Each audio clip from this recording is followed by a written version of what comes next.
Bismillahirrahmanirrahim. Assalamualaikum warahmatullahi wabarakatuh. Kembali lagi di pembelajaran online bersama Ustadz Arif.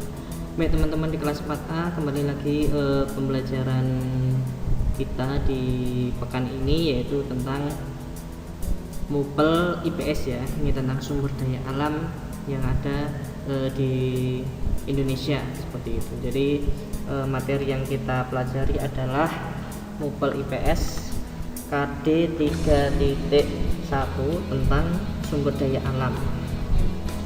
Baik, langsung saja teman-teman sekalian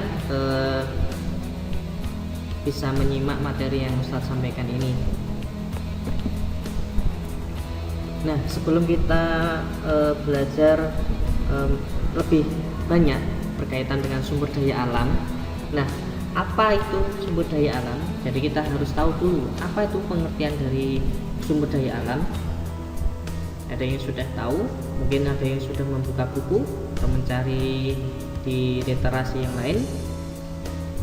Ya, sumber daya alam adalah segala sesuatu yang berada di alam dan dapat dimanfaatkan untuk memenuhi kebutuhan. Jadi sumber daya alam itu ya namanya alam, berarti ya berada di alam, ya berada di alam di sekitar kita dan dapat dimanfaatkan untuk memenuhi kebutuhan, ya, untuk memenuhi kebutuhan. Jadi sesuatu yang ada di alam itu yang bisa dimanfaatkan untuk memenuhi kebutuhan kita, yaitu namanya sumber daya alam. Baik, di alam ini itu ada jenis-jenis sumber daya alamnya. Jadi ada yang bisa atau dapat diperbarui dan sumber daya alam yang tidak dapat diperbarui. Nah, ini yang akan kita pelajari untuk hari ini, yaitu sumber daya alam yang dapat diperbarui dan sumber daya alam yang tidak dapat diperbarui. Apa itu? Yang pertama, yang dapat diperbarui apa sumber daya alam itu?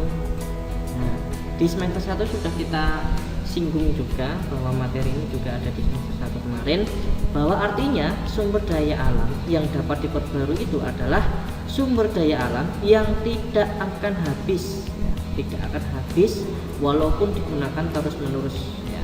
Jadi ini walaupun digunakan terus menerus itu tidak akan habis, seperti itu. Contohnya air, tanah, udara, hewan, matahari, tumbuhan. Nah, itu adalah salah satu contoh sumber daya alam yang dapat diperbarui. Karena apa? Contoh air, tanah, udara ini ketika kita gunakan terus menerus tidak akan habis, seperti itu. Nah, sekarang pemanfaatan sumber daya alam yang dapat diperbarui. Manfaatnya apa tuh teman-teman? Contohnya hewan. Nah, hewan contohnya bisa diambil daging, telur, susu maupun tenaganya. Contohnya ayam. Ayam itu jika dimanfaatkan oleh manusia, yang diambil apanya? Daging, ya telur, terus bulu itu juga bisa dimanfaatkan oleh manusia. Tenaga, contohnya kuda, kerbau. Nah, kuda, kerbau ya, sapi. Nah, itu sapi itu juga bisa dimanfaatkan daging, kemudian susunya, seperti itu. Kemudian air. Nah, air itu untuk memenuhi kebutuhan sehari-hari. Contohnya untuk masak, mencuci, mandi. Maka ketika kita menggunakan air itu untuk masak, mencuci, mandi, walaupun secara bersamaan, misalkan dalam satu setelah masak kemudian dicuci, kemudian kita mandi, itu air itu nanti kita gunakan selanjutnya, ya kita mencari air, mengambil air atau menyalakan pompa air, itu airnya bisa mengalir. Karena apa? Air ini sumber daya alam yang dapat diperbarui. Kita pakai terus menerus tetap ada, akan ada terus, seperti itu. Nah, itu yang kita pelajari untuk sumber daya alam yang dapat diperbarui. Kemudian yang kedua adalah sumber daya alam yang tidak dapat diperbarui. Apa itu artinya? Nah, ini sumber daya alam yang tidak dapat diperbarui itu adalah sumber daya alam yang dapat habis, ya, jika digunakan secara terus menerus. Jadi terbatas. Kalaupun kita ingin memakainya atau menggunakan sumber daya alam yang tidak dapat diperbarui ini, itu memerlukan proses yang sangat lama, bahkan bisa jadi jutaan tahun ya, bisa seperti itu. Karena apa? Memang terbatas ya. Jadi sumber daya alam yang tidak dapat diperbarui ini jumlahnya terbatas, akan habis jika digunakan terus menerus. Contohnya batu bara, bauksit, timah, minyak bumi, mutiara, intan, dan nikel. Masih ada banyak lagi contohnya seperti itu. Nah, ini sumber daya alam yang tidak dapat diperbarui dilakukan melalui kegiatan penambangan biasanya ya. Jadi kegiatan penambangan ini biasanya dilakukan di daerah perbukitan, sungai, dan lepas pantai. Nah, ini kebanyakan nih di perbukitan ya, biasanya di dataran tinggi seperti itu.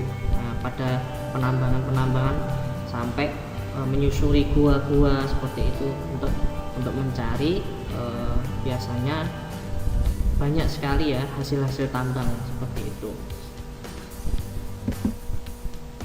Kemudian pemanfaatan sumber daya alam yang tidak dapat diperbarui. Contohnya minyak bumi.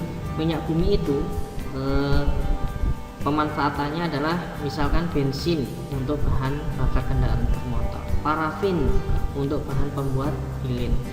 Nah, kalau bensin kan biasanya kendaraan bermotor, kalau aftur itu biasanya untuk bahan bakar pesawat terbang seperti itu. Batu bara, bahan bakar industri dan rumah tangga. Biji besi, bahan pembuat peralatan rumah tangga. Gas alam sebagai bahan bakar alternatif. Emas dan perak, bahan baku pembuat perhiasan. Grafit, bahan pembuat pensil dan isi baterai. Ini adalah salah satu pemanfaatan sumber daya alam yang tidak dapat diperbarui seperti itu.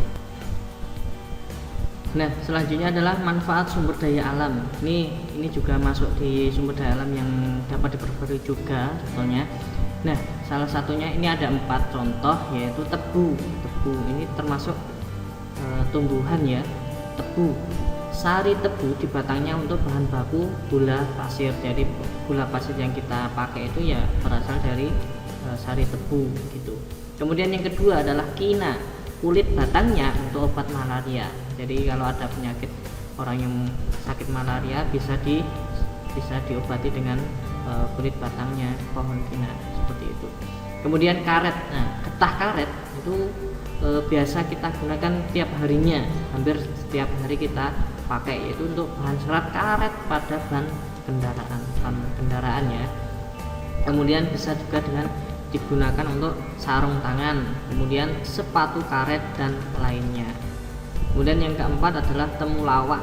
Ini sebagai untuk bahan obat penyakit hati, kolesterol, dan peradangan lambung seperti itu. Kemudian untuk memperjelas materi pada pagi hari ini, silakan nanti bisa teman-teman latih untuk mengerjakan latihan soal subtema 1 maupun IPS halaman 25 sampai 26. Silakan dikerjakan di buku paketnya saja seperti biasa. Kalau sudah selesai mengerjakan, silakan bisa dikirim fotonya ke Ustadz Tif gitu ya. Itu yang bisa Ustadz sampaikan untuk pagi hari ini di pembelajaran online maupun IPS berkaitan dengan sumber daya alam, yaitu sumber daya alam yang dapat diperbarui dan sumber daya alam yang tidak dapat diperbarui. Sekian dari Ustadz, semoga ada manfaatnya bagi teman-teman semuanya. Ustadz tutup. Assalamualaikum warahmatullahi wabarakatuh.